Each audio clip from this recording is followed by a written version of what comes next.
বিসমিল্লাহির রহমানির রহিম। দয়াময় পরম দয়ালু আল্লাহর নামে।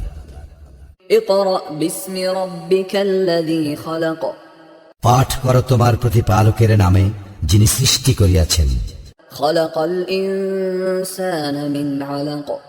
সৃষ্টি করিয়াছেন মানুষকে আলাক হইতে। ইকরা ওয়া রাব্বুকাল আকরাম। পাঠ করো আর তোমার প্রতিপালক মহিমান্বিত, আল্লাযী আল্লামা বিল কলম। যিনি কলমের সাহায্যে শিক্ষা দিয়াছেন।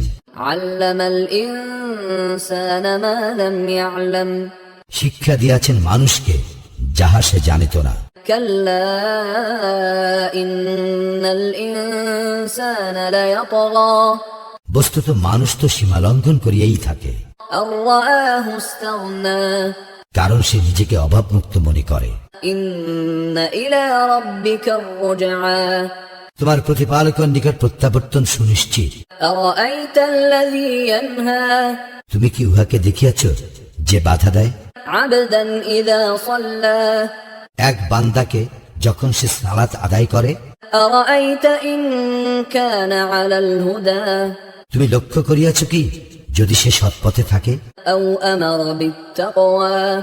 অথবা তাকওয়ার নির্দেশ দেয়। আরাআইতা ইন কাযযাবা ওয়া তাওয়াল্লা।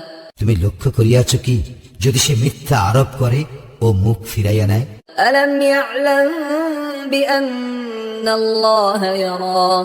তবে সে কি জানে না যে আল্লাহ দেখেন? কাল্লা লাইন লাম ইয়ানতাহি লানাসফা'আন বিন্নাসিয়াহ। সাবধান, সে যদি বিরত না হয় তবে আমি তাহাকে অবশ্যই হাত ছাড়িয়া লইয়া যাইব, মস্তকের সম্মুখ ভাগের কেশ গুচ্ছ ধরিয়া। নাসিয়াতিন কাযিবাতিন খাতিআহ। মিথ্যাচারী পাপিষ্টের কেশ গুচ্ছ। ফালইয়াদউ নাদিয়াহ। অতএব সে তার পার্শ্বচরদেরকে আহ্বান করুক। সানাদউ আয-যাবানিয়াহ। আমিও আহ্বান করিব জাহান্নামের প্রহরীদেরকে। কাল্লা লা তুতি'হু ওয়াসজুদ ওয়াকতারিব। সাবধান, তুমি উহার অনুসরণ করিও না এবং সিজদা করো ও আমার নিকটবর্তী হও।